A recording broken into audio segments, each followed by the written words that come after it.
सोचिए एक ऐसा वादा जिस पर एक पूरी कंपनी खड़ी हो जाए और देखते ही देखते वो $1 बिलियन ब्रांड बन जाए। ये कहानी सिर्फ एक बिजनेस की नहीं है, बल्कि उस वादे की ताकत की है। जी हाँ, 3,000 करोड़ रुपए। ये कोई छोटा मोटा आंकड़ा नहीं है।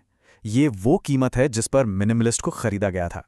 और सबसे हैरान करने वाली बात यह है कि ये सब हुआ लॉन्च होने से लेकर कंपनी के बिकने तक सिर्फ 4 साल के अंदर।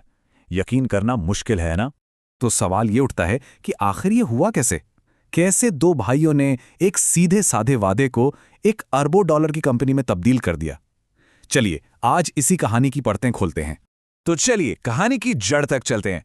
इसकी शुरुआत होती है दो भाइयों मोहित और राहुल यादव से। और जानते हैं, उनकी प्रेरणा पैसा कमाना नहीं था, बल्कि कुछ और ही था। उनके सामने एक बहुत बड़ा फैसला था। एक भाई को विदेश में नौकरी मिल रही थी, जिसका मतलब था दोनों का अलग हो जाना। लेकिन उन्होंने एक दूसरा रास्ता चुना। उन्होंने साथ रहने के लिए एक बिजनेस शुरू करने का फैसला किया।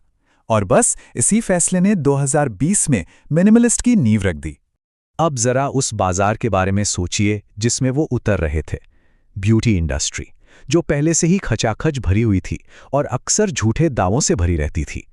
यहां टिकने के लिए कुछ बहुत अलग करना था। उस वक्त इंडस्ट्री में एक चीज जोरों पर थी, ग्रीन वॉशिंग।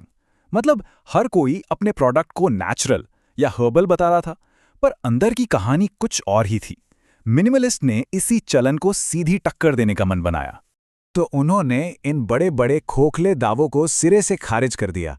इसके बजाय उन्होंने विज्ञान का रास्ता पकड़ा।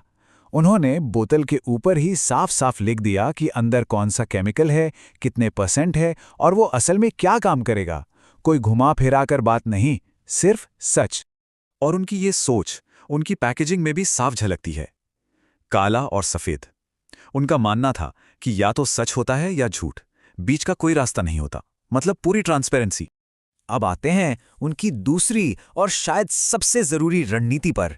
उन्होंने अपना पैसा मार्केटिंग पर पानी की तरह बहाने की जगह इस बात पर लगाया कि बोतल के अंदर क्या है। ये चार्ट सब कुछ साफ कर देता है। जहां बड़ी बड़ी कंपनियां 90% तक का मोटा मार्जिन कमाती हैं, वहीं मिनिमलिस्ट ने जानबूझकर अपना मार्जिन सिर्फ 65% रखा। क्यों? ताकि वो प्रोडक्ट की क्वालिटी पर ज्यादा खर्च कर सकें। और ये सिर्फ कहने की बातें नहीं थी, उन्होंने सच में ये करके दिखाया।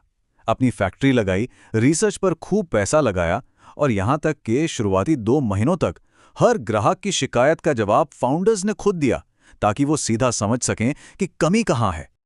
और इसका नतीजा हैरान करने वाला था। 60%।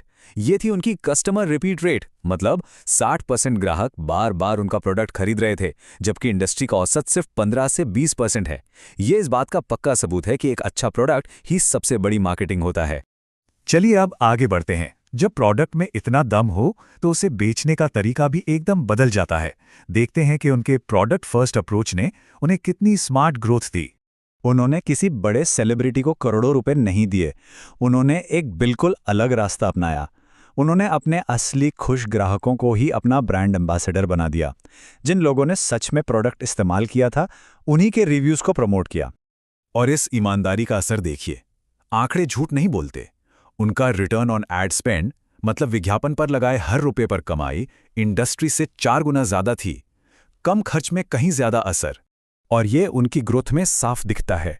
पहले साल 21 करोड़ से शुरू होकर चौथे साल में सीधे 350 करोड़ तक। और सबसे बड़ी बात यह है कि इस रॉकेट जैसी ग्रोथ के दौरान वो हर साल मुनाफे में रहे, जो स्टार्टअप की दुनिया में बहुत कम दिखने को मिलता है। और फिर आता है कहानी का क्लाइमैक्स, वो मोड़ जहां उनकी मेहनत का सबसे बड़ा इनाम मिला। हिंदुस्तान यूनिलीवर यानी HUL ने उन्हें पूरे 3,000 करोड़ रुपए में खरीद लिया। यह भारतीय D2C इतिहास का सबसे बड़ा सौदा था। अब सवाल यह है कि यह सौदा हुआ क्यों? देखिए, ये दोनों के लिए एक विन विन सिचुएशन थी। HUL को एक बना बनाया भरोसेमंद ब्रांड मिल गया और मिनिमलिस्ट को अपने प्रोडक्ट को देश के कोने कोने तक पहुंचाने के लिए HUL का जबरदस्त नेटवर्क मिल गया। ये बात उनके फाउंडर्स की दूर की सोच को दिखाती है। वो चाहते तो अकेले ही लगे रह सकते थे, पर उन्होंने ब्रांड की भविष्य को अपने ईगो से ऊपर रखा। वो जानते थे कि HUL की मदद से उनका ब्रांड कहीं ज्यादा बड़ा बन सकता है। तो आखिर में मिनिमलिस्ट की ये कहानी हमें क्या सिखाती है? ये सफलता की परिभाषा को ही बदल देती है। ये सोचने पर मजबूर करती है कि क्या आज के स्टार्टअप्स के लिए असली सवाल सिर्फ ये नहीं है कि क्या बनाना है, बल्कि ये है कि किसके लिए बनाना है और कितनी ईमानदारी से बनाना है।